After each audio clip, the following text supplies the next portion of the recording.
Vamos lá. Olha, nós estamos entrando essa noite no capítulo 8º do Livro dos Espíritos, em que fala sobre o sono e os sonhos. Então, tem muita coisa interessante, não custa nada a gente dizer. E no Livro dos Espíritos tem de uma forma geral. E depois nas obras aí do André, né, que fazem principalmente uma revelação mesmo do mundo dos espíritos, a gente vai entendendo as nuances, as diferenças aí, né? Então, os conceitos no Livro dos Espíritos são conceitos bem gerais, né? Agora, as variantes a gente vê na obra do André, e é exatamente isso. Vou falar um pouquinho das questões gerais, da 401, da 400 a 403, essa noite, e trouxe alguns exemplos das obras aí, Missionários da Luz, e algumas outras aí do André, para que a gente possa entender especificamente questão de sono e sonhos ali. Ok? Então, vamos para o Livro dos Espíritos, a questão 400, em que o Kardec começa perguntando lá se o espírito encarnado ele fica feliz, né?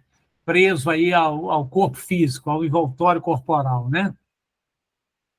E os espíritos dão uma resposta bem direta, né? Como se perguntasse ao presidiário se ele fica, se é agradável para ele o cárcere, né?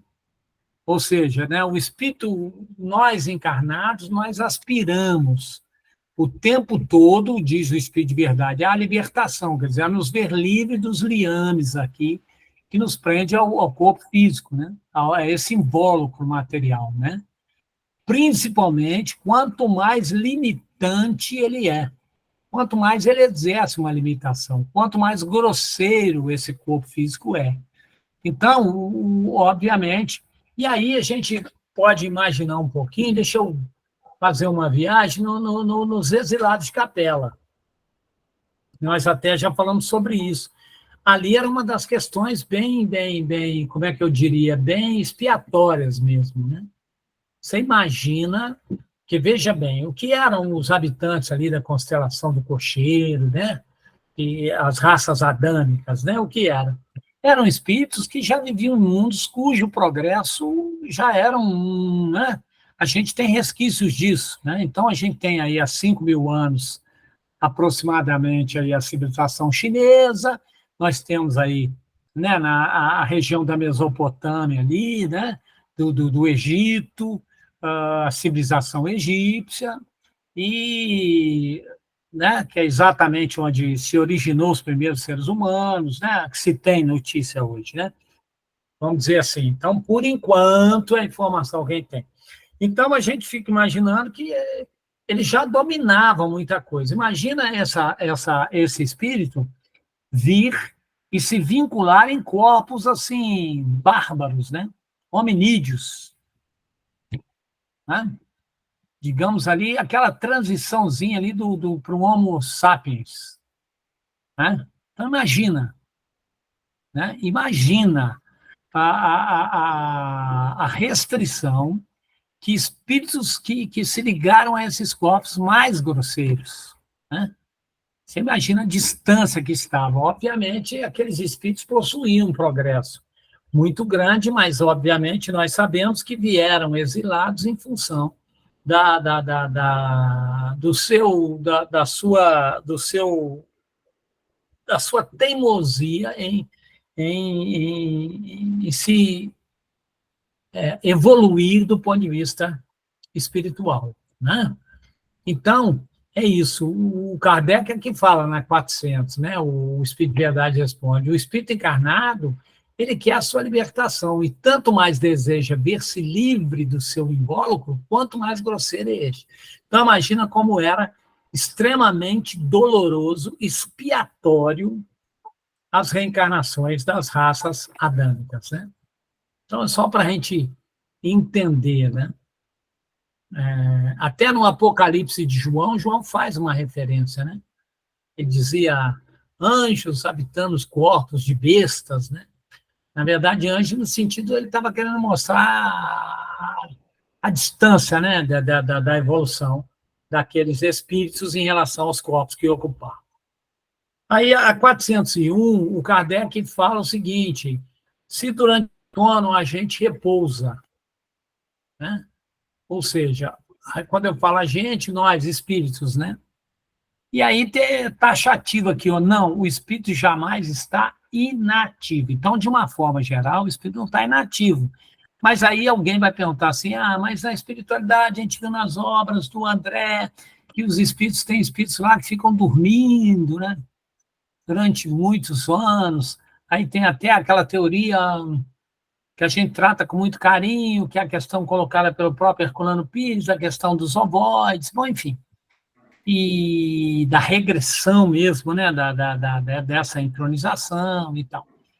Então, de uma forma geral, o espírito ele jamais fica inativo, né? Ou seja, não há uma necessidade de dormir, né?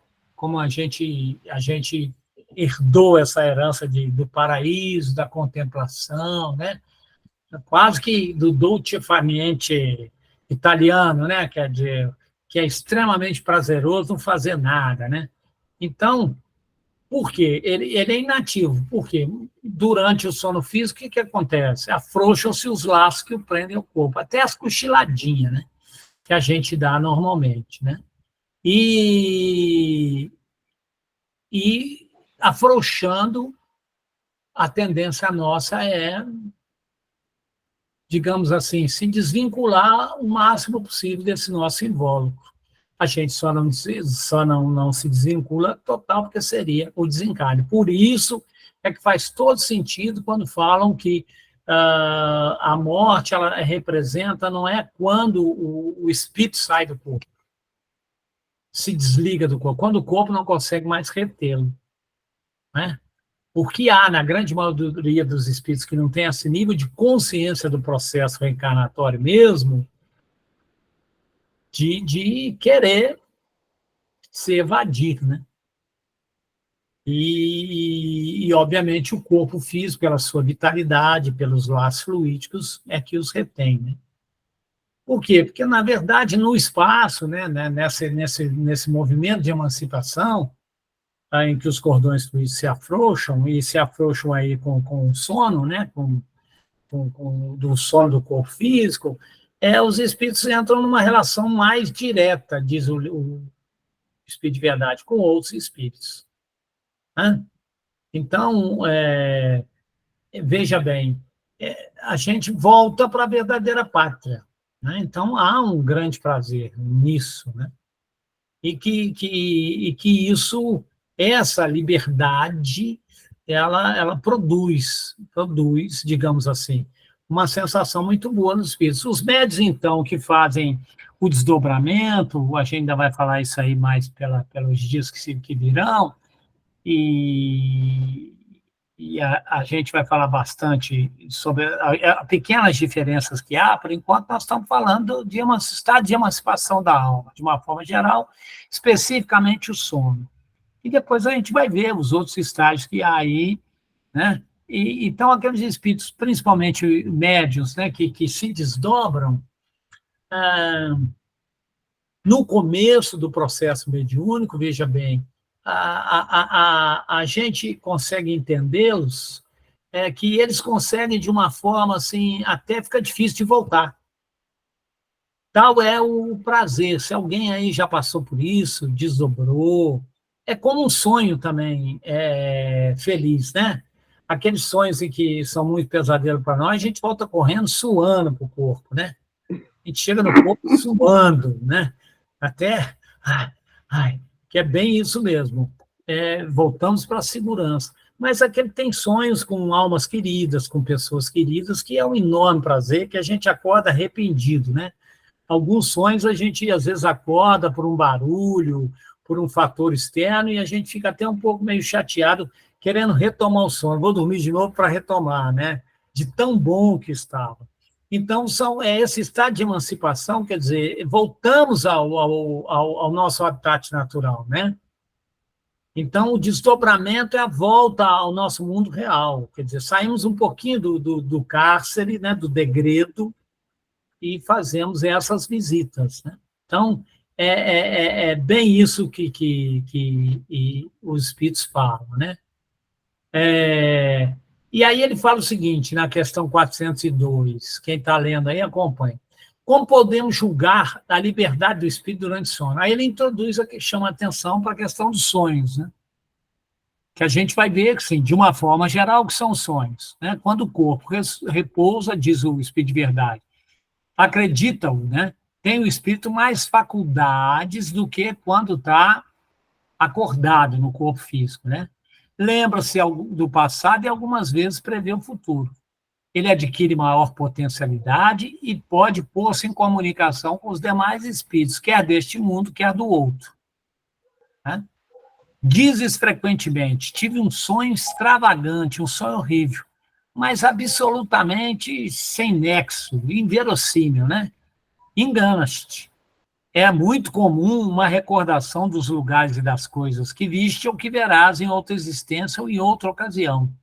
Estando entorpecido o corpo, o espírito trata de quebrar seus grilhões e de investigar no passado ou no futuro.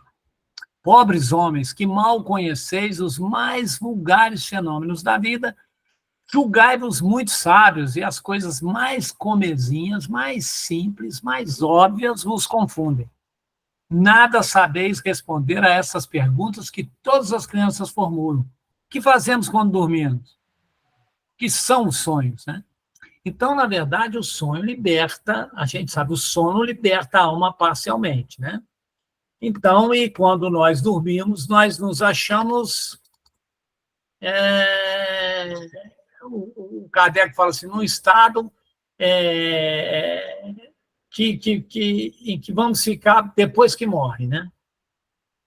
Então, o sono, a gente podia dizer, é um treinamento para o desencarne, né? Nós morremos todo dia, né?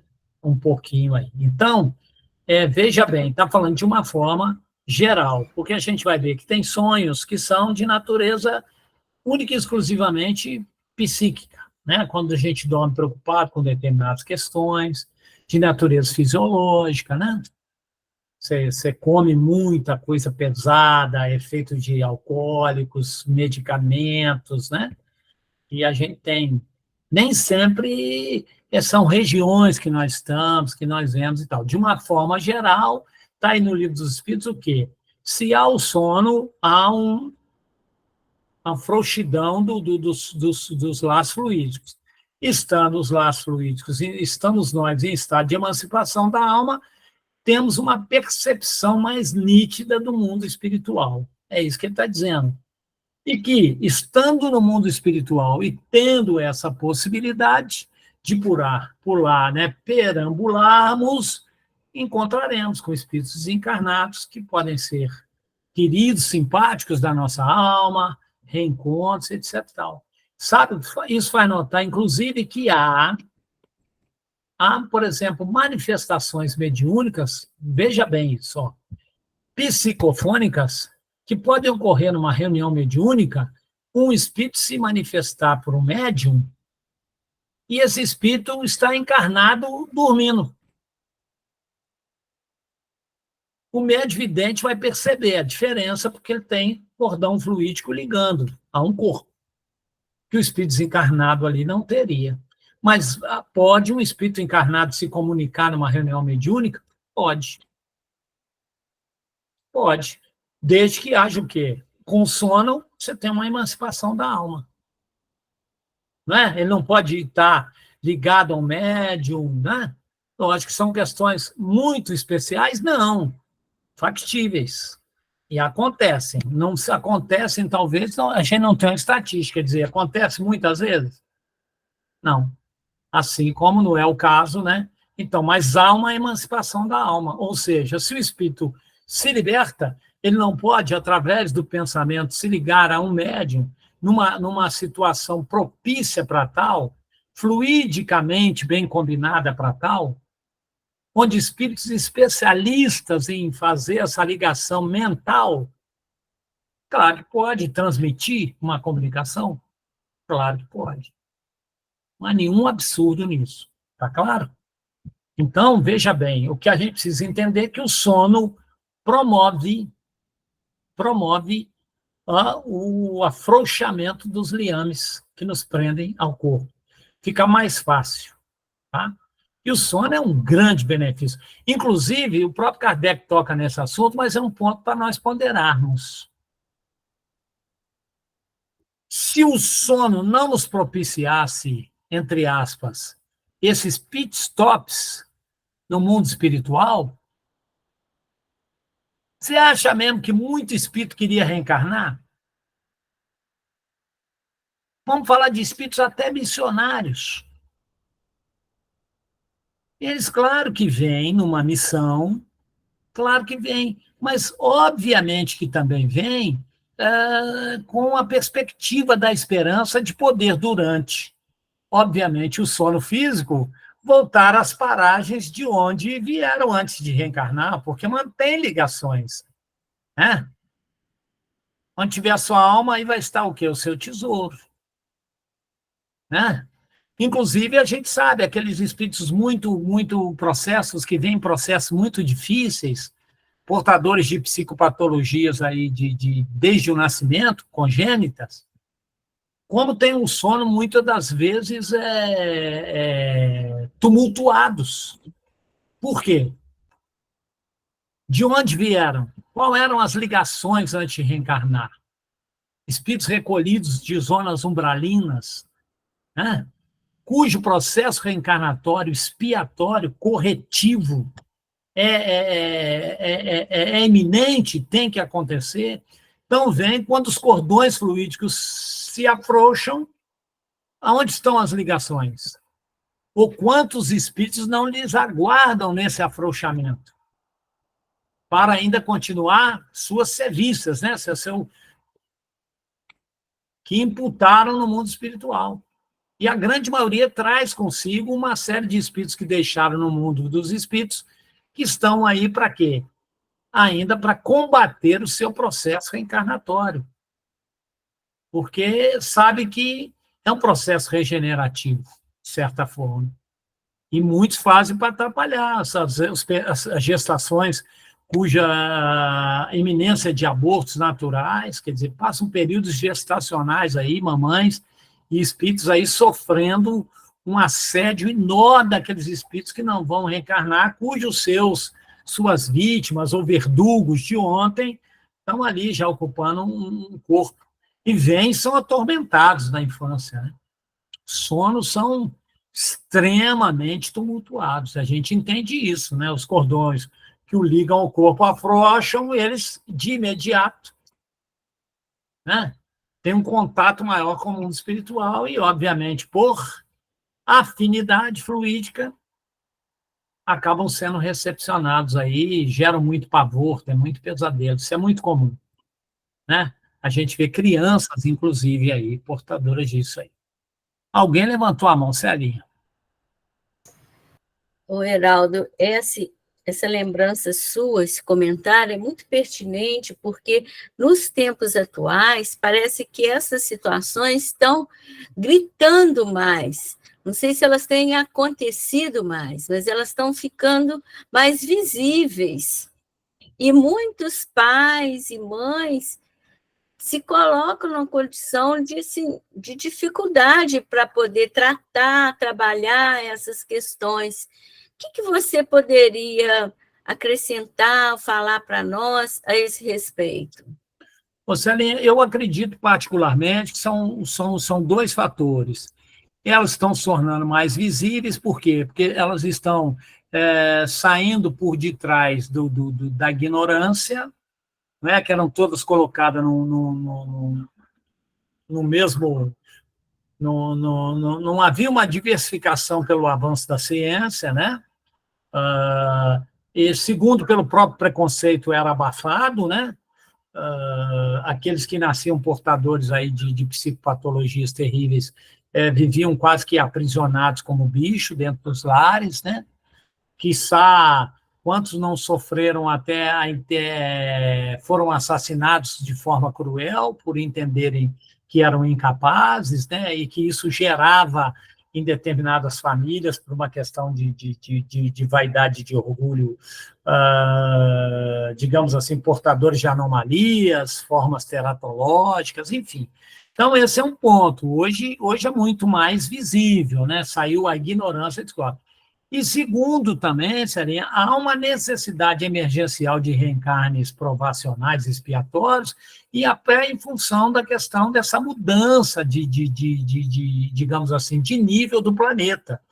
Então, há, sim, uma corrida muito grande de espíritos aí que vêm em situações difíceis, provacionais, para que possam, né, o máximo, o mais rápido possível, participar desse processo de seleção natural para mundos regeneradores. Então, eu acredito que são esses dois fatores, basicamente, que realmente engrossam as estatísticas hoje. Então, a gente vê muito mais, realmente, esses casos.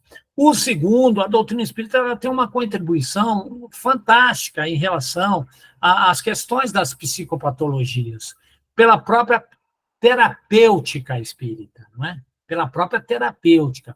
Hoje nós sabemos, por exemplo, cientificamente, que as modificações atômicas numa água fluidificada, elas conseguem ficar aí de 3 a 4 meses.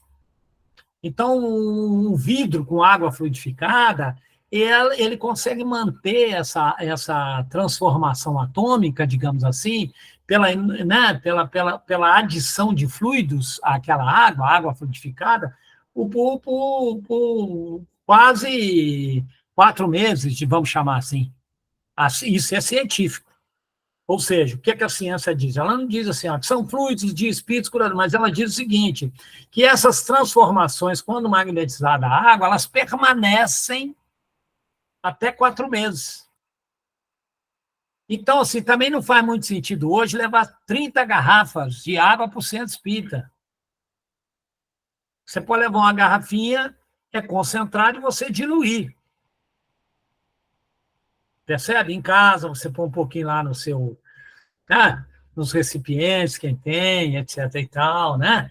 Não precisa mais levar aqueles coisas de 20 litros, né? Que tem gente que leva, né, uma sacolada danada de água, né?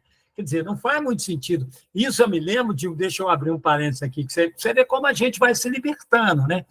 Quando se fazia excursões para Uberaba, era comum você ver no ônibus especial, quando ia a turma, né, fazer aquelas excursões de ônibus, as pessoas levavam o quê? Levavam tambores assim, de 20 litros para trazer água fluidificada pelo Chico. Você imagina que loucura carregar aquilo, aquele peso todo, água fluidificada. Por que tinha que ser em Uberaba? Hoje a gente sabe, bota um copo aí, todo mundo vai pôr um copinho de água, uma aguinha aqui ali, e fluidifica, basta uma prece, não é verdade? Mas olha como era, porque a água veio lá de Uberaba, fluidificada pelo Chico Xavier, entende? Então a gente vai se libertando disso. Aí, de repente, as pessoas levam aqueles litros, ainda levam um monte de garrafa para o centro, né? E daqui a pouco vão se libertando, vão vendo assim, leva um pouquinho, os espíritos colocam fluidos concentrados, né? Aí eu vou e com ele eu vou produzindo mais água. Tem 120 dias essa transformação atômica. Não precisa nem agradecer isso. Pode pegar toda semana que vai ao centro, não tem nenhum problema, né? Então, a doutrina espírita, ela oferece terapêuticas hoje, Celinha, respondendo aí, muito cientificamente hoje já respaldadas, porque isso é que é muito importante. Antes era apenas uma prática, né? E que gerava a desconfiança, era como ser coisa de espírita. Hoje, não. Por exemplo, a transmissão fluídica do passe, não é? A terapêutica do passe, quer dizer, o passe de forma sistemática, percebe? Em que os indivíduos fazem tratamento mesmo, né? Em receber aquela dosagem fluídica, e que isso tem que atingir, claro, de duas formas. Nós vamos entendendo hoje. Por que tem provocado maiores resultados mais satisfatórios? Mesmer já fazia isso. Há quantos séculos? Na magnetização. Mesmer é o pai do magnetismo animal.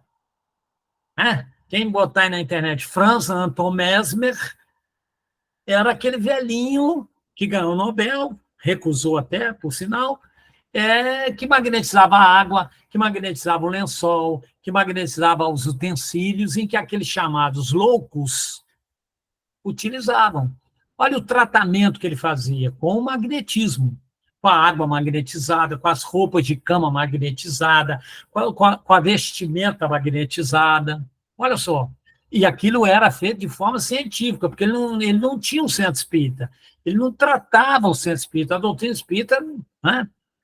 Então, na verdade, já era ciência, ciência, que mereceu, pelos resultados, é bom que se diga isso, o Nobel,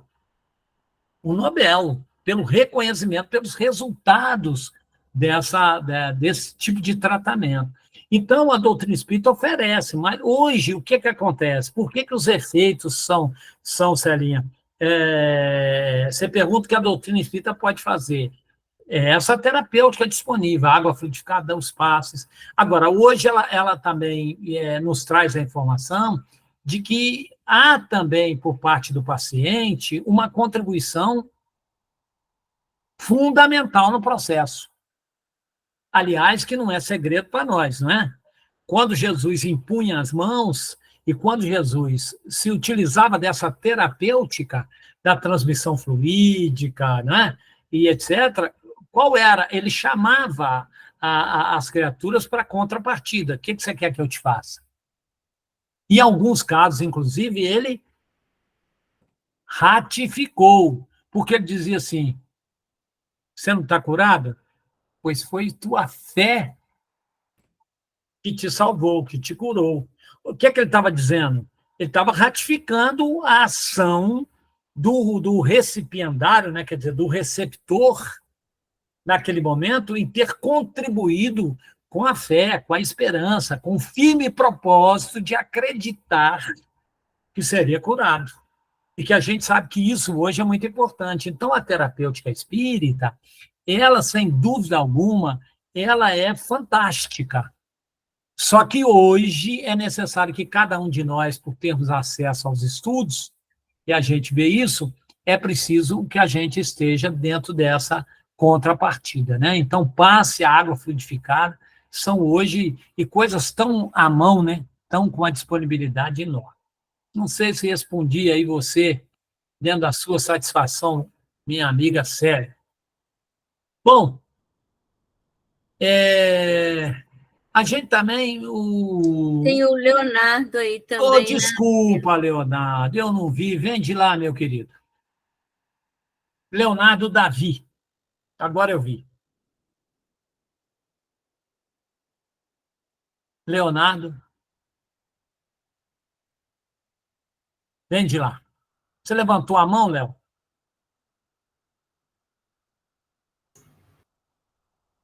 Acho que não, né? Acho que não, acho que foi, Pode né? ter sido um engano. Ó, de Léo, novo. você levantou a mão de novo. É o microfone que está desligado. Ah, o Léo saiu. Então vamos para cima. Outra questão que é importante, né, é que os tipos de sonho, né, os espíritos a gente vai ver, tiveram sonos, né, inteligentes, né, e a gente vê que há também, nesse treino do dia a dia, digamos assim, mas obviamente muito ligado ao desenvolvimento moral, né, você tem espíritos que ao dormir, ao adormecer, essa liberdade os leva diretamente a espíritos que são superiores, né?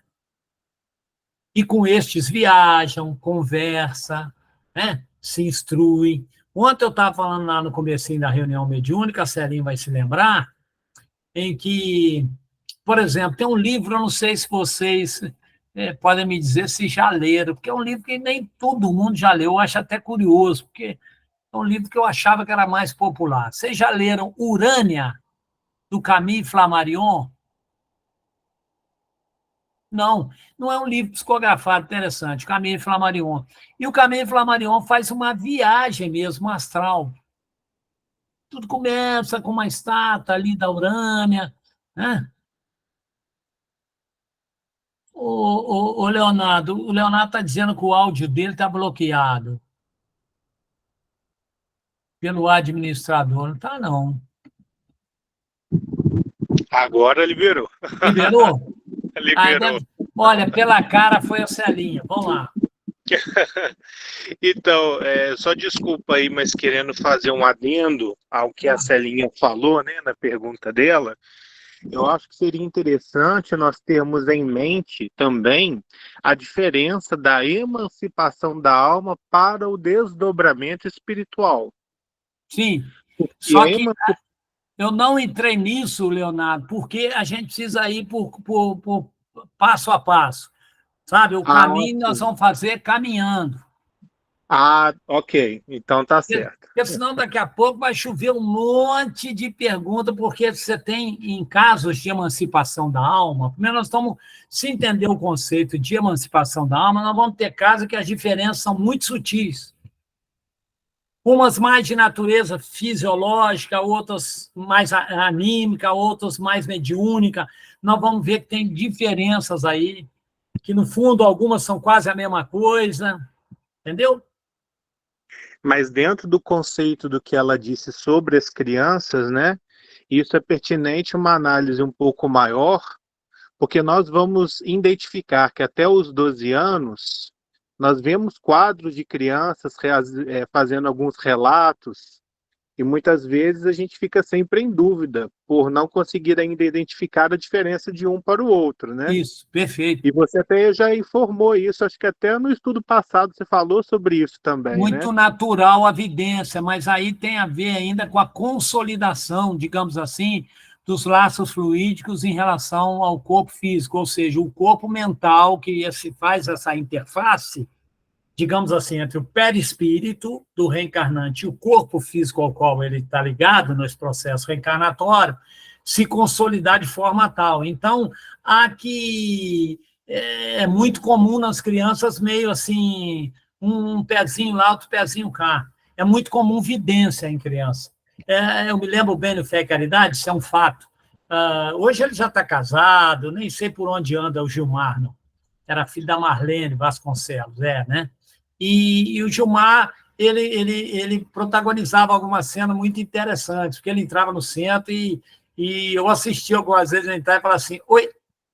Aí você perguntava, Gilmar, se deu oi para quem? Ele falava, nossa, eu vi alguém ali falou oi para mim, eu falei oi para ele na porta do centro. Ele, entende? Ele tinha essas coisas. Eu mesmo fui uma criança que brincava, com aquela fase que toda criança brinca com amigo invisível. Eu mesmo fui uma criança, brinquei muito com amigo invisível, que não é nada demais. Aí você vai falar assim, então você se tornou um médio vidente? Nada, não vejo nada. Se tirar esse óculos, então, e me perguntar quantas horas ali no relógio da igreja, eu vou perguntar, que igreja? Cadê a igreja? Entendeu? Né? Então, mas enquanto criança é muito normal, né? As crianças aí. Mas você tem razão. Então, a gente só não adiantou, você entendeu, querido? É em função aí de não. Senão vai gerar e a gente tem que começar a antecipar a informação, aí fica meio sem eira nem beira. Vamos o caminho fazer caminhando. Compreendido, Heraldo. Beleza? Vamos, então, para frente. Tem mais alguém com a mãozinha em pé aí? Não, né, Celinho? Você vai me ajudando aí. Tem não, Heraldo. Senão não tem bônus hora. Vamos lá. Então, vai depender da qualidade moral. Você imagina, então, o sono de um espírito superior, né? Desses que estão aqui em missão. Imagina, né? As viagens de estudo. Então, eu estava falando do Urânia.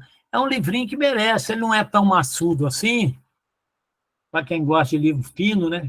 Eu tenho um filho que, quando eu indico um livro para ele, ele fala assim, é fino ou grosso? Né? Interessa mais os finos, né? Então, esse livro Urânia, para quem se interessar, possa, não é um livro grosso, não, tá? Não é nenhum Memória do Suicida, não. Tá bom?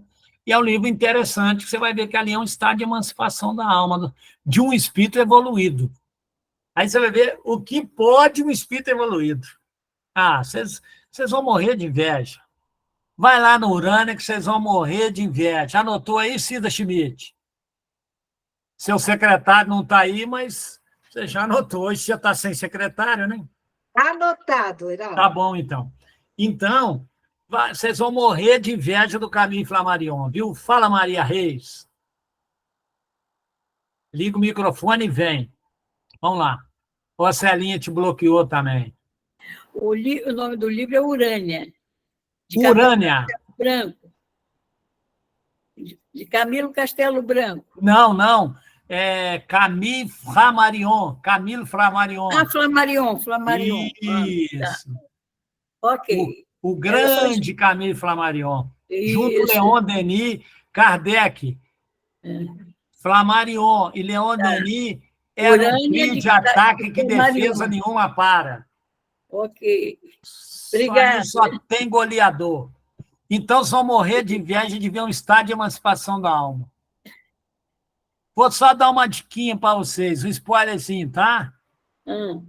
Ele sobe e atravessa a atmosfera, estratosfera e vai embora. Vai embora.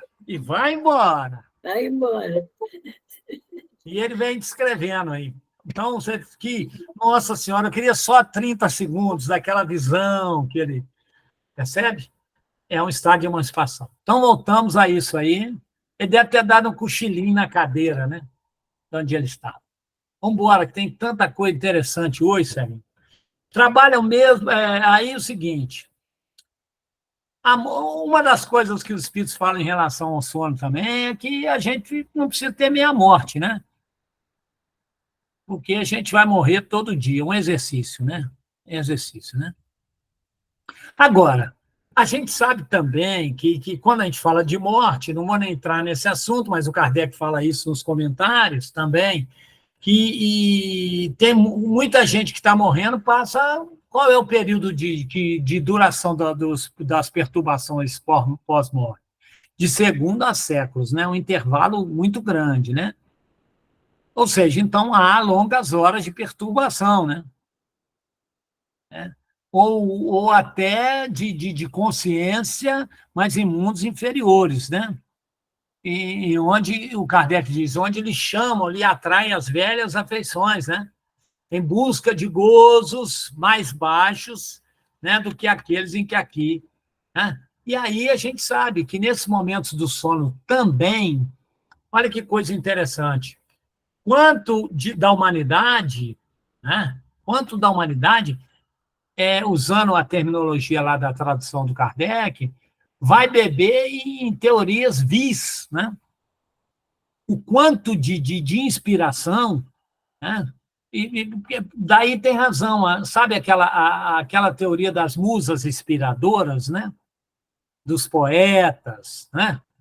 O próprio Dante Alighieri, né?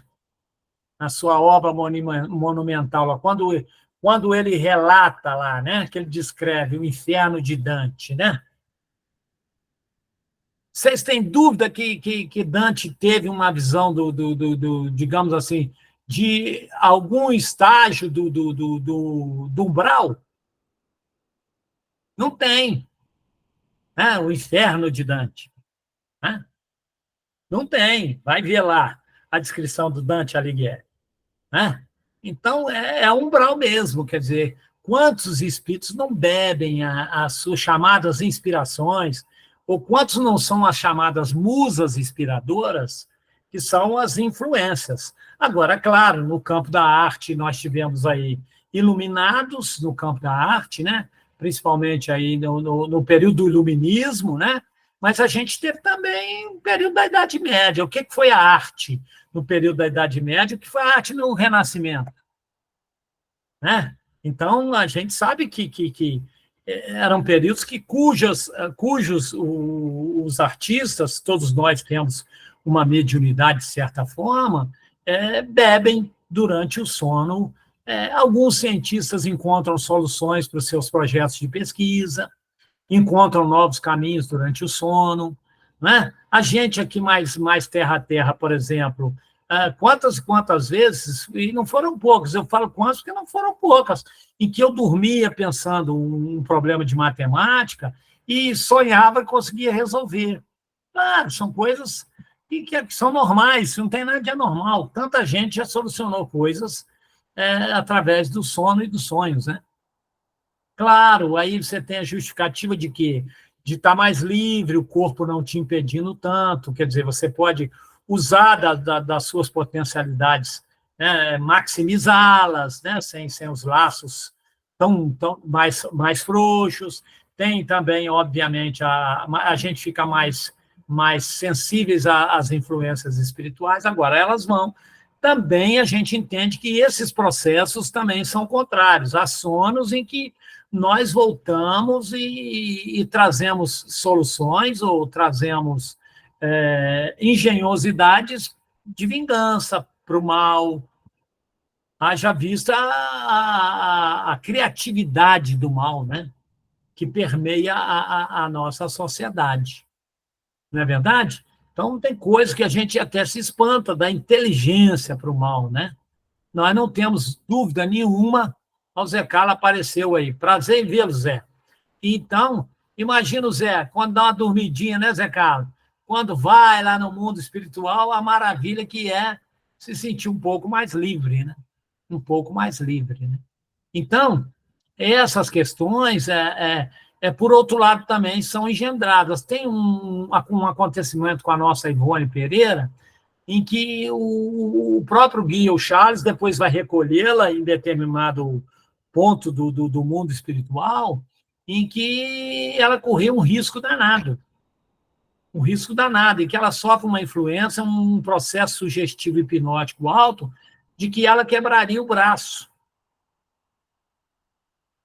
E o Charles a socorreu.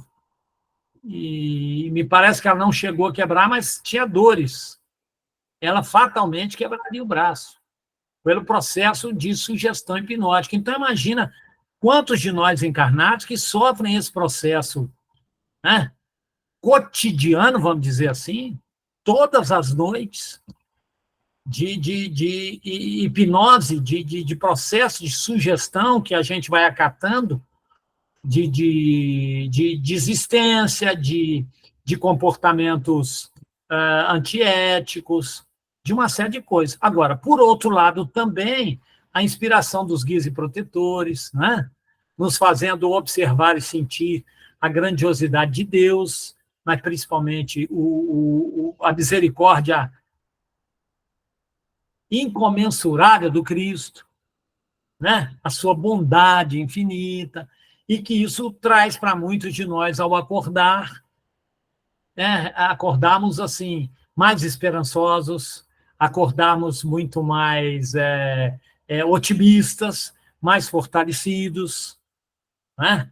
Então, o sono também diz isso. O Kardec, ele fala essa questão em função de que quantas doutrinas a gente vê aí que são completamente absurdas, bizonhas, bizarras, e que você vê isso ganhando um corpo enorme, num processo de propagação coletiva, né? Percebe? E da onde vem toda essa bizarrice? Né? Da onde vem? Claro que vem de inspirações aí também do mundo espiritual inferior. Também, claro, a cultura, de uma forma geral, tem as suas influências que utilizam, claro, as habilidades, as potencialidades e a criatividade. Porque todos nós com sono, todos nós no estado de emancipação da alma com sono, vamos estar em contato com várias fontes. E essas fontes elas vão ser de acordo com aquilo que cultivamos dentro do nosso padrão moral, ético, nosso comportamento, né? Assim também as antipatias, né? Bem como as simpatias, né? Também é uma coisa muito interessante, né? Então, os espíritos vão, de certa forma, nós estamos sempre ligados aí ao mundo dos espíritos, né? Ou seja, o sono é exatamente essa possibilidade que Deus nos oferece, né? Digamos assim, deveria ser, obviamente, a gente refletir muito nisso, que o nosso sono ele deveria ser o recreio depois do trabalho, não é? Mas aí a gente precisa também se preparar para dormir bem, né? Obviamente que alguém que antes de dormir vai ligar a televisão ou vai ver um streaming e de filmes que vão excitar a mente ou que de alguma forma é um convite à violência, de todas as formas, é claro que essas vibrações elas vão ganhar afinidade, concordam? E essas vibrações ali daquele momento, obviamente, vão nos propiciar um sono físico de que forma? Por isso que muita gente dorme 10 horas e acorda esgotado, né? Há uma perda de fluido também, né, nos processos aí de sono, mediante a determinadas regiões e companhias e situações que nós nos metemos aí durante o estado de emancipação da alma. E há outros que são, por outro lado, rejuvenescedoras, né, reconfortadoras. Então, dormir também é um exercício que a gente precisa aprender a fazer com qualidade. Não é só o colchão, não é só o travesseiro, é também, mas principalmente qual é a nossa condição, né, de bem-estar que nós vamos criar ao dormir. Um chazinho, né, Cida? Nunca faz mal antes de dormir, não é verdade? Tem essas, claro que tem essas questões, são fundamentais, mas também bem-estar psíquico, se preparar para dormir, né? Dormir não é também, a gente precisa aprender a esse tipo de condição. Pelo que a gente está estudando sobre sono, né? E, claro, e tem os sonhos que são sonhos que ficaram, por exemplo, todo mundo já ouviu falar na escada de Jacó, sim ou não? Ela é fruto de quem? De um sonho, né? Lá em Betel, Jacó, com a escada que ligava a terra ao céu, e Deus fala com ele, segundo a Gênesis lá, né? Na Bíblia, de que vai protegê-lo, né? Dar a ele confiança. Então, obviamente, que ele interpreta como uma voz de Deus, imagina, pode ter sido um guia protetor, né? Superior ali, que cuidava do povo hebreu, né? E os anjos que ele viu, espíritos luminares, né? E, obviamente, ali aquilo tinha um simbolismo, né? Porque era uma escada que ligava a terra ao céu, a escada de Jacó, né? E assim também, com sonhos premonitórios aí, que é a premonição, outro que a gente vai estudar aí para frente também, e dos hindus, muito comum entre os hindus, né? Os desdobramentos hindus fazem isso com uma, né? Esse estado de emancipação da alma, quer dizer, tem toda uma cultura treinada para isso, né? Um poder de foco, de concentração, né? Então, obviamente que, né? E essas recordações acabam ficando conosco. Eu queria mostrar para vocês, vou ver se eu consigo devagarinho botar aqui.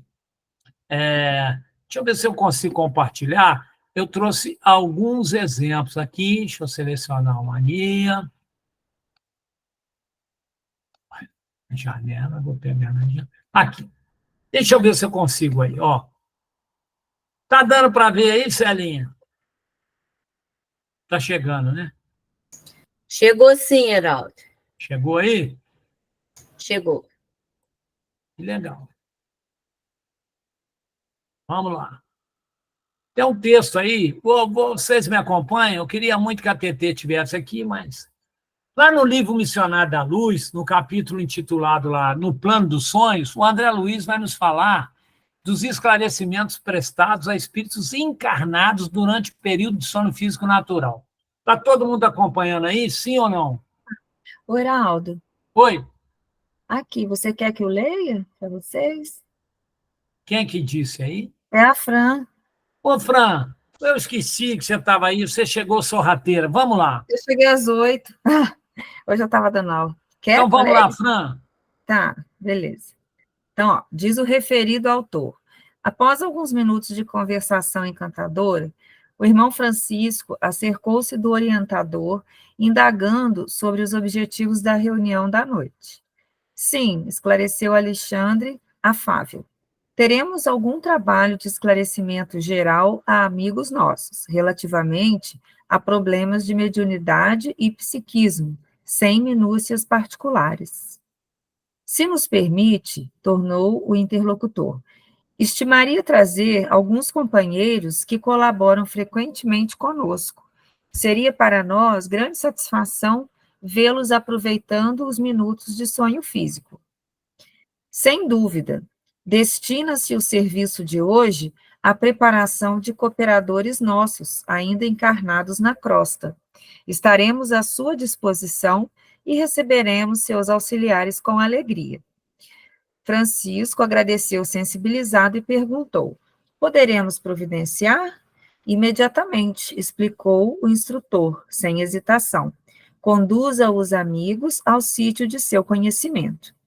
Afastou-se o grupo de socorristas, deixando-me verdadeiro mundo de pensamentos novos. Segundo informações anteriores, Alexandre dirigiria, naquela noite, pequena assembleia de estudiosos e, assim que nos vimos a sós, explicou-me solícito.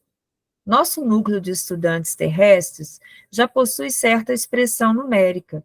No entanto, faltam-lhe determinadas qualidades essenciais para funcionar com pleno proveito. Em vista disso, é imprescindível dotar os companheiros de conhecimentos mais construtivos. Atendendo às injunções dessa ordem, estabeleci um curso de esclarecimento metódico para melhorar a situação. Contamos em nosso centro de estudos... Olha, coisa interessante. Desculpa. Contamos em nosso centro de estudos com um número superior a 300 associados. No entanto, apenas 32 conseguem romper as teias inferiores das mais baixas sensações fisiológicas para assimilarem nossas lições. E noites se verificam em que mesmo alguns desses quebram os compromissos assumidos, atendendo às seduções comuns, reduzindo-se ainda mais a frequência geral.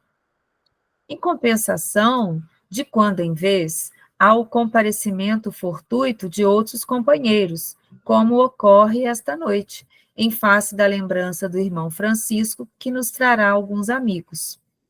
E os irmãos que comparecerem, indaguei curioso, conservam a recordação integral dos serviços partilhados, de estudos levados a efeito e observações ouvidas?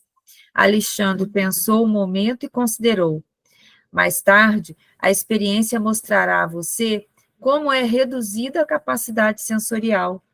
O homem eterno guarda a lembrança completa e conservará consigo todos os ensinamentos, intensificando-os e valorizando-os de acordo com o estado evolutivo que lhe é próprio. O homem físico, entretanto, escravo de limitações necessárias, não pode ir tão longe. O cérebro de carne, pelas injunções da luta a que o espírito foi chamado a viver, é aparelho de potencial reduzido, dependendo muito da iluminação de seu detentor, no que se refere à fixação de determinadas bênçãos divinas.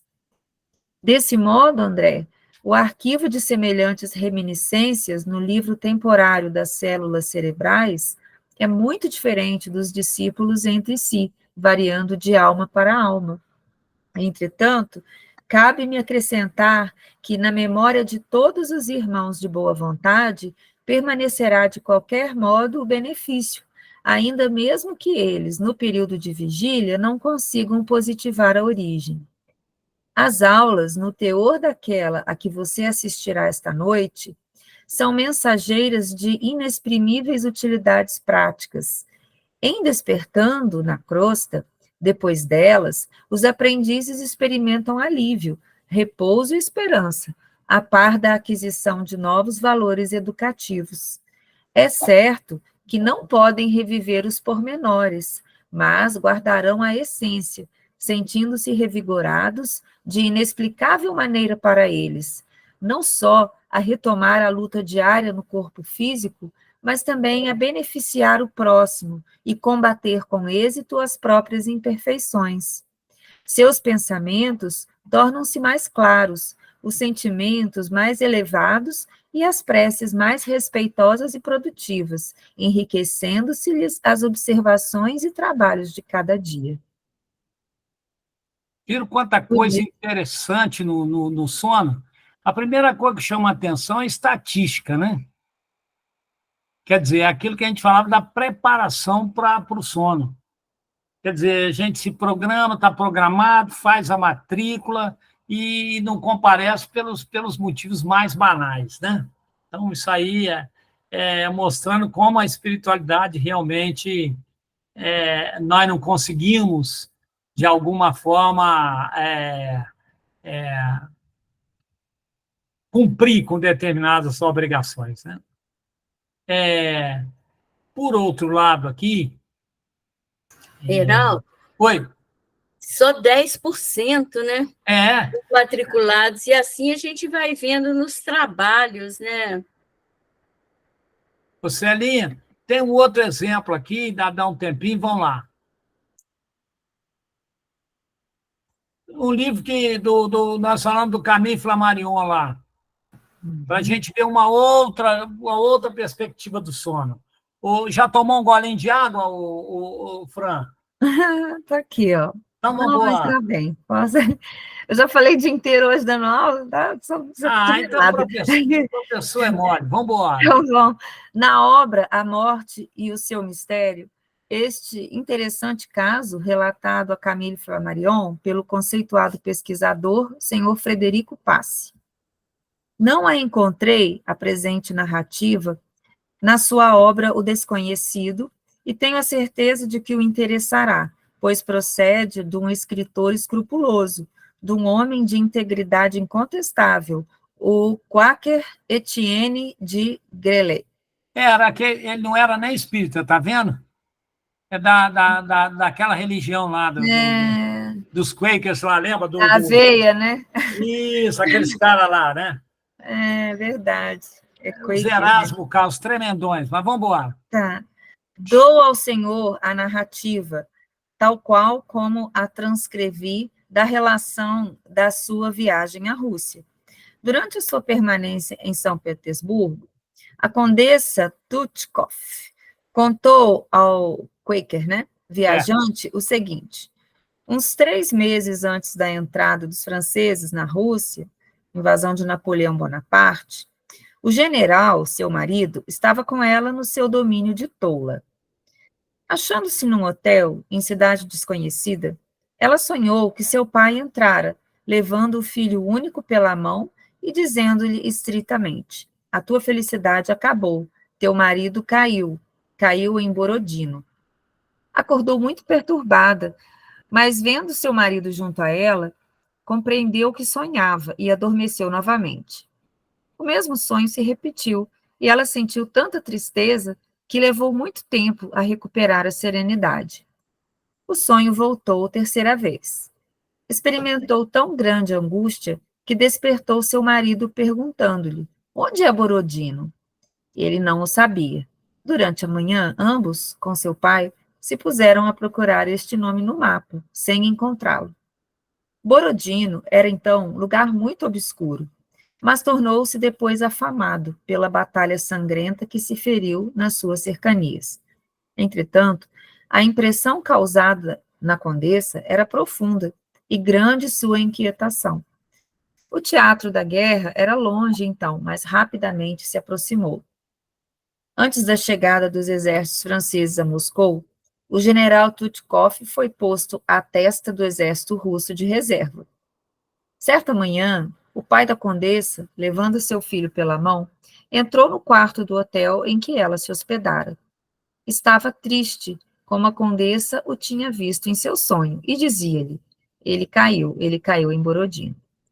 A condessa viu-se, como no sonho que tivera, no quarto, cercada dos mesmos objetos. Seu marido foi, efetivamente, uma das numerosas vítimas da renhida batalha que se pelejou perto do rio de Borodino, que deu o seu nome a uma aldeia. Então, aí, uma outra característica do sonho, premonitório. Um sonho premonitório, que a gente vai estudar um pouquinho em relação à questão das premonições, em decorrência de sonhos. Sonhos que são premonitórios. É claro que esse campo aí tem é um campo enorme para as falsas crenças, para os mal intencionados, e aí por aí afora a gente sabe, né? Para as interpretações, né? Então, dos sonhos, tem livros que interpretam sonhos, né? Então, tem isso aí. Leonardo levantou a mão aí. Só uma observação, Heraldo, Pois então, porque muitos médios, né, que têm as premonições e são fofoqueiros, muitas vezes falam do ocorrido. E muitas vezes a gente tem que ter a consciência, a dimensão de que a espiritualidade tem o tempo diferente do nosso. Então, se a pessoa tem uma premonição e fala que vai acontecer logo em seguida, muitas vezes ela pode ser descredibilizada porque não ocorre ao tempo hábil, mas pode ocorrer bem depois, né? Então, é só uma observação que o caso dessa condessa me fez relembrar aqui, que o médium ele precisa muitas vezes se calar, porque muitas vezes aquilo que ele vê como premonição pode não ocorrer tão rápido quanto ele imagina. exatamente, né? Então é preciso muito cuidado, quer dizer, que amanhã alguém sonha com uma coisa e já não doa mais, baseado no Borondino aí, né? Nesse sonho aí da condessa aí. Então não é bem assim. Então, bem lembrado pelo Leonardo aí em relação a essas questões. Segundo também, obviamente que esse tipo de premonição, eles têm um porquê, que está ligado também intimamente à capacidade mediúnica. Agora, também podemos ser alvos fáceis de espíritos zombeteiros e brincalhões aí nos sonhos, né? Que apresentam-nos determinadas imagens e etc., no intuito de nos assustar ou de criar em torno de nós acontecimentos assim, né, de muito fáceis, né? Mas aí é preciso que a gente tenha sempre uma análise crítica, né? Uma análise crítica. Cada um se conhece muito bem, né? Então, a gente sabe das nossas realizações que elas possuem medidas e que essas medidas estão intimamente ligadas à nossa capacidade, né, à nossa eficiência e uma série de coisas. Nós sabemos exatamente o que merecemos. Então, muitas das vezes aí a gente acorda tomando muito cuidado e às vezes a gente vai em médios aí um pouco desavisados ou também influenciados no próprio sono físico aí por determinadas questões, sonham a mesma coisa e dizem, nossa, sonhamos a mesma coisa, que coincidência. Então, fundamental que a gente entenda que, na dúvida, como diz o nosso Erasto, nega 10 verdades, mas não aceita uma mentira para que as coisas não se deteriorem. Tem mais 2 exemplos do Missionário da Luz, mas o outro eu vou fazer diferente. Eu, logo em seguida, coloco lá no nosso WhatsApp os 2 textos aí de exemplos de sono aí também, de ações no mundo espiritual, relatados pelo André Luiz e pelo Emmanuel. Tá bom? Celinha, terminei aí. O Heraldo, se você ainda quiser relatar algum, ainda tem 5 minutos. Então, peraí, aí vai ser a Fran que relata. Aí, Celinha, é a Fran. Vamos lá.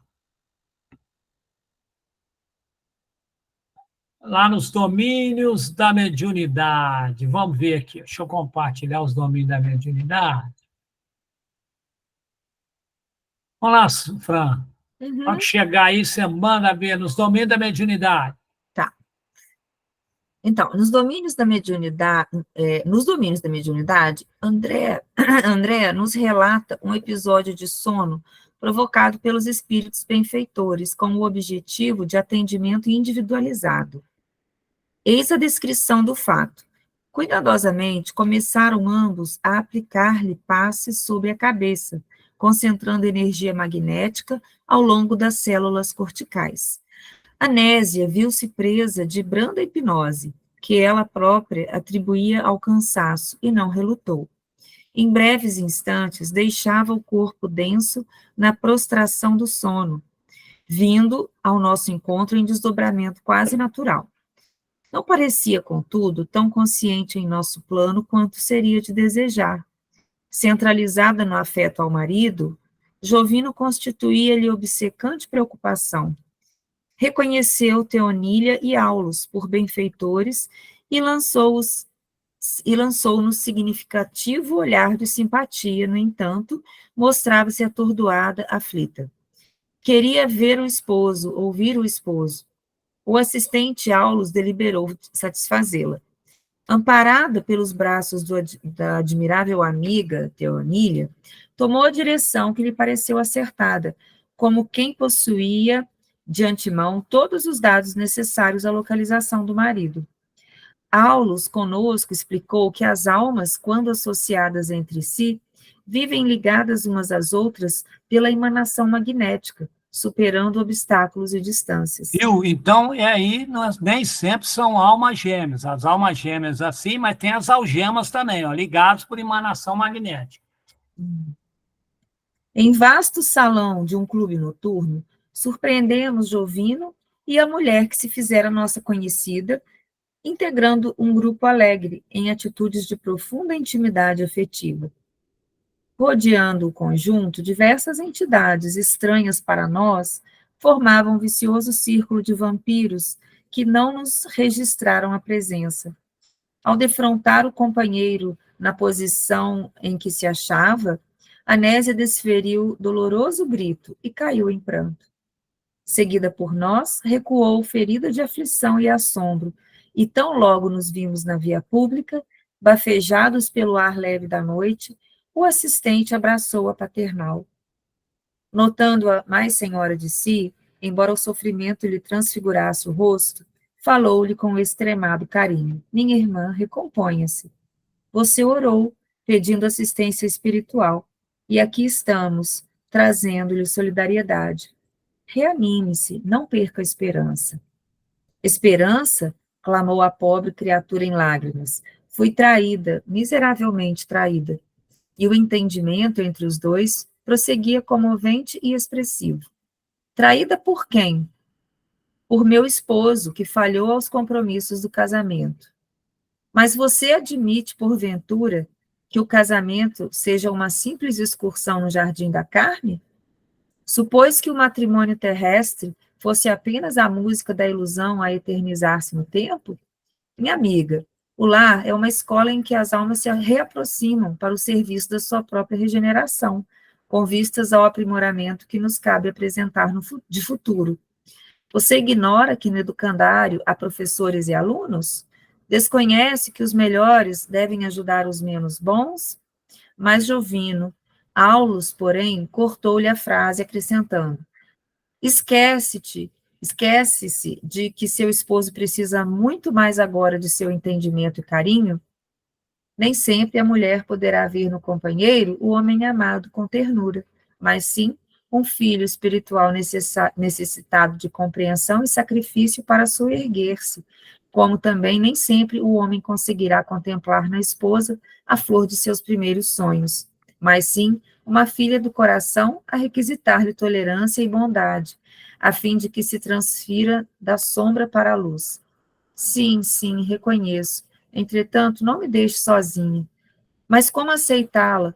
Percebo-lhe a influência maligna. Que fazer de semelhante criatura? Compadeçamo-nos dela, terrível ser-lhe ao despertamento. Anésia, assemelhando-se a uma criança resignada, pousou no benfeitor os olhos límpidos, como a prometer-lhe obediência, e Aulus, afagando-a, recomendou: volte ao lar e use a humildade e o perdão, o trabalho e a prece, a bondade e o silêncio na defesa de sua segurança. Vimo-la despertar no corpo carnal, de alma renovada, quase feliz. Enxugou as lágrimas que lhe banhavam o rosto e tentou ansiosamente recordar ponto a ponto a entrevista que tivera conosco. Em verdade, não conseguiu alinhar senão fragmentárias reminiscências, mas reconheceu-se reconfortada, sem revolta e sem amargura, como se mãos intangíveis lhe houvessem lavado a mente, conferindo-lhe uma compreensão mais clara da vida. Também um tipo de sonho em que é muito comum na nossa vida, e que muitas relações e muitos casamentos, independendo daí do caso da traição, seja o que for, e aí as almas altruístas, obviamente, o que Aulus propõe é de um altruísmo realmente muito grande, né? E não há nenhuma crítica àqueles que não conseguem ser altruístas, De repente, esse é um objetivo um dia a perseguir. Isso não quer dizer que estou fazendo apologia aqui de que, no caso, aí a mulher traída, que poderia ser o contrário, mas realmente o que nos chama a atenção para essas questões é que muitos hoje das relações e dos casamentos, no sono físico, muitas das nossas atitudes são vistas pelo nosso parceiro, pela nossa parceira e vice-versa. E que, ao despertar, geralmente isso, a gente passa a carregar esse certo rancor e tem destruído uma série de relações, porque não se lembra desse sonho, mas algo vai gerando uma certa antipatia, uma certa desconfiança, potencializada por ciúmes exagerados, e aí cenas muitas das vezes montadas ou reais, porém canalizadas por espíritos interessados no insucesso das relações e por aí afora. É isso, Celinha. Ótimo, muito obrigada, Heraldo. Tem mais um caso, eu vou pôr aí, tá, Celinha? Aí dá para eu colocar na... Vai pôr para a lição de casa, para a gente estudar. Para quem quiser ler, vai estar aí. E essa noite nós vamos preocupar bastante, depois da lição de hoje, em preparar-nos para dormir, né? De preferência, né? Que seja isso daqui para frente, se não era antes, né? Mas agora a gente tem o compromisso, né, de preparar para dormir. Que bom que o Edson chegou. Boa noite, Edson. E agora vamos pedir a você que faça a prece para que possamos fazer uma conexão maior com o plano superior. Então, vamos lá. Sagrada Mãe de Cristo, Mãe Sagrada dos réus, dos cativos e dos moribundos, sois, por prestígio de maior nomeada, a genetriz das hélices dos mundos. Virgem, que repassai nossa jornada de olhares tão queixosos e tão fecundos, que assiste aos justos e os desvelados, nas horas, nos minutos e nos segundos. Mãe de todas as mães, Nossa Senhora, dada a fé na essência de nossos dias, vive por nós como um clarão de aurora. Mãe de paz, Mãe de amor, Mãe de misericórdia, tende por nossos transvios e heresias. Misericórdia, Mãe, nós os pedimos e vos imploramos, que interceda junto ao vosso dileto Filho por nós, e que derrame sobre nossas cabeças do vosso manto sacrossanto, fluido de paz, de amor e de progresso espiritual. Que assim seja. Senhor Jesus, meigo Rabi, quando nós nos preparamos para deixar o corpo descansar e buscarmos na emancipação do nosso espírito ou alma a oportunidade de sermos mais livres, compreendemos quão difícil para nós é utilizarmos as oportunidades que temos de maneira digna, de maneira saudável, de maneira educativa, de maneira iluminativa. E relembramos, mestre, quando o Senhor, um degrau antes, no pequeno monte, antes de subir o Monte das Oliveiras, estava com seus 11 apóstolos e diz a eles que não durmam, que não dormissem. Por que será, Senhor, que o Senhor disse isso a eles? Por que, mestre? Porque disse que não dormissem. E aí, nós dizemos, o que será, Senhor? O que será que o Senhor queria dizer a eles?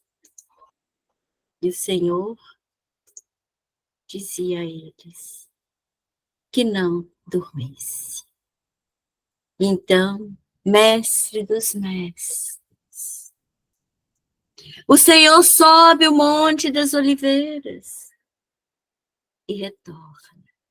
E encontra-os dormindo. E nesse momento nós refletimos. Que sono era aquele? Por que eles dormiram quando o Senhor pediu que não dormissem? E quantas vezes, mestre, no afã de dormirmos e deixarmos o corpo, nós optamos pelo sono atormentado. Quantas vezes nós nos descuidamos da preparação da prece e buscamos as fugas para dormirmos. Quantas vezes nós esquecemos de ouvi-lo antes de dormir e simplesmente nos preocupamos com o corpo, como se fosse mais importante o corpo adormecer do que o nosso espírito se emancipar. Então, Senhor Jesus, esta noite, em que as lições vieram calar fundo nas nossas almas e corações, que nós possamos lembrar das tuas palavras, naqueles últimos momentos, quando o Senhor já se despedia da convivência na terra com os seus apóstolos, e que pediu que eles estivessem atentos, que eles se mantivessem vigilantes e acordados, porque estariam contigo minutos depois. Que nós, então, no afã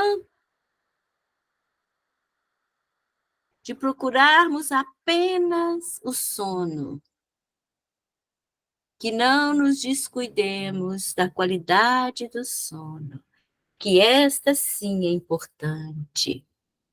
Que não nos descuidemos do momento que passaremos durante a saída do espírito das algemas do corpo. E que nos preparemos todas as noites para esse momento que pode ser sublime ou desastroso, que pode nos auxiliar no progresso espiritual, no acalento, no fortalecimento para as nossas lutas diárias, mas que pode ser um momento de tormento, de aflição, dependendo das nossas escolhas. Que saibamos fazer das horas do sono momentos sublimes de educação, de aprimoramento, de reflexão, de encontros, sim, mas de encontros que possam fortalecer o nosso caminho evolutivo, de encontros em que realmente possamos auxiliar aqueles que vêm nos encontrar, de encontros em que possamos dignificar as horas do sono. E então, Senhor, que possamos, ao acordar e despertar de volta no sono, no retorno à vida corporal que se faz todos os dias, que nós saibamos também nos preparar para o retorno, que nós possamos também, ao lembrarmos os sonhos, sejamos cuidadosos. E quando esses sonhos não forem sonhos de alegria, os sonhos muitas vezes que nos recomendam cautela, que saibamos buscar na oração, na conexão, as cautelas necessárias e as orientações que são cabíveis. E aí nós compreendemos, Senhor, que em cada passagem e pedacinho da sua estada conosco, o Senhor nos ensinou muito, mas não percebemos, porque dormimos quando não deveríamos, e ainda dormimos quando se descortina a nossa volta inúmeras oportunidades de aprendizado e aprimoramento. Quando nós escolhemos a hora vazia, o sono desnecessário, a desatenção. E aqui estamos desta noite, nos reencontrando. Daqui a pouco estaremos adormecidos na terra, mas quem sabe nos encontraremos no sono físico. Que seja um encontro de almas e corações que se ligam, se unem e se abraçam, para que possamos vencer os desafios da vida, que cada vez mais se apresentam a nós, mas que sejamos e sintamos-nos aconchegados ao teu abraço, Jesus. E que no sono físico não estejamos dormindo como espíritos, que estejamos atentos, acordados, mais para encontrarmos contigo e com os teus mensageiros, que não estejamos adormecidos nas ilusões que nos cegam, que estejamos vislumbrando muito além daquilo que percebemos quando estamos acordados na Terra.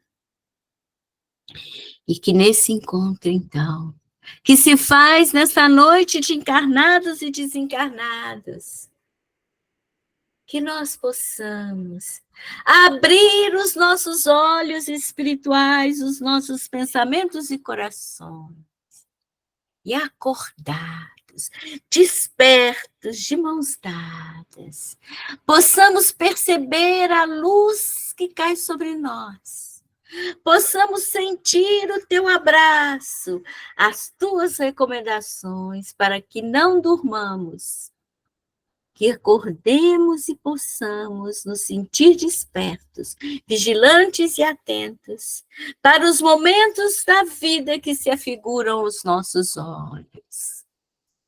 E então, mais serenos, mais convictos, mais confiantes, possamos apertar as mãos para inspirar. E inspirar essa brisa que vem nos visitar. Inspiremos, nos apacentando, nos acalmando. E muitas vezes, Senhor, que possamos sentir esse olhar que o Senhor verte sobre nós, retendo o seu doce olhar, que nos ensinava a cada momento, e expirarmos, retirando de nós a paralisia mental que nos ofusca os sentimentos e pensamentos. Que saibamos inspirar a tua luz,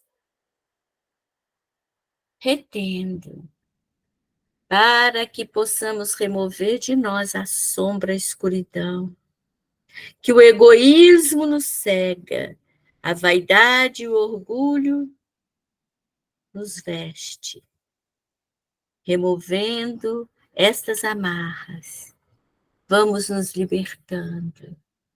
E inspirando a tua misericórdia, Senhor, retemos e removemos de nós qualquer ação de julgamento, para que não sejamos implacáveis, intolerantes com o nosso irmão, e nos façamos indulgentes, compreensivos, amigos, participativos, para que essas mãos unidas entre nós se transformem em corações unidos, porque nesse momento vamos nos preparar para doar.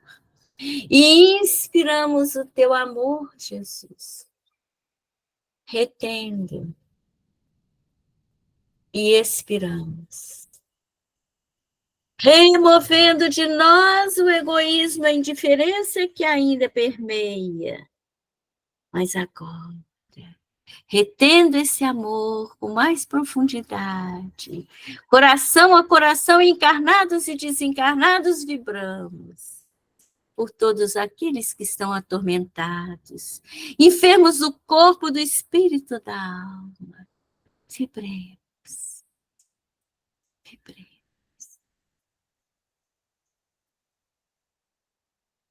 Doemos nossos fluidos, nossos melhores sentimentos. E inspirando a paz, retemos. E expiramos, doando paz, serenidade, o abraço amigo do aconchego, a pacificação. E expirando, saúde, energia, retemos. Sentindo-nos mais saudáveis, doamos fluidos anímicos, ectoplasma, fluidos vitais, nossos fluidos, para que sejam manipulados, combinados, associados a outros fluidos eficazes, que a espiritualidade manipula e prepara para levar aos enfermos. Enfermos do corpo, da alma e do espírito, encarnados ou desencarnados, onde estiverem, de acordo com a vontade do Pai, que eles recebam. Doemos em silêncio, entregando.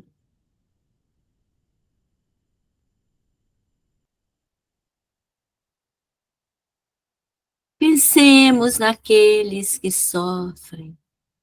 Pensemos naqueles que já estiveram conosco nesta reunião e não podem estar. Pensemos naqueles que partiram. Pensemos naqueles que ainda não chegaram. Pensemos nos nossos familiares, nos nossos companheiros de trabalho, de luta, de doutrina, de religião, nossos familiares, nossos espíritos protetores, abraçando-os com gratidão, agradecendo a Jesus, pedindo ao Pai que nos abençoe, agradecendo a Maria, Mãe Santíssima. Agradecemos a todos esses benfeitores, espíritos amigos e familiares que vêm estar conosco, nos fortalecendo. Agradecendo a todas as oportunidades que aqui tivemos e as oportunidades da vida. Agradecendo a todos vocês aqui presentes nessa reunião. Agradecendo ao Heraldo pelo estudo, pela ajuda na reunião, ao Léo que leu a mensagem, a Conceição que fez a prece, o Edson que nos preparou, a Fran que carinhosamente veio se unir na leitura, a cada um de vocês que colaborou carinhosamente para que essa reunião acontecesse. E agora, agradecendo aquele que vai fazer a nossa prece de encerramento. Se o Léo estiver presente e puder fazer, nós vamos pedir permissão ao Pai para encerrar a nossa reunião, pedindo também permissão à equipe espiritual que nos ampara, especialmente do Fé e Caridade, para encerrarmos a nossa reunião de hoje, mas pedindo a vocês que continuem nos amparando, pedindo a Jesus que permaneça conosco. Senhor Jesus, amigos espirituais, nossos benfeitores, agradecidos estamos por todo esse bálsamo, por toda a riqueza que foi as trocas de energia deste momento que agora vivemos, por tudo aquilo que aprendemos com o auxílio do Heraldo em relação a nós mesmos, em relação a nos conhecer e evoluirmos para juntos e em conjunto possamos subir os degraus, Mestre, para estar ao seu lado. Pedimos novamente por cada um encarnado e desencarnado que participou deste momento, que neste momento possamos nos energizar e que nós consigamos retirar deste encontro tudo aquilo de que nós necessitamos. Ampare a todos, Senhor. E muito obrigado mais uma vez. Agradecidos sempre, Senhor, estaremos pelo contato com a espiritualidade maior, que nos orienta e nos proporciona esse bálsamo energético. Fiquem conosco.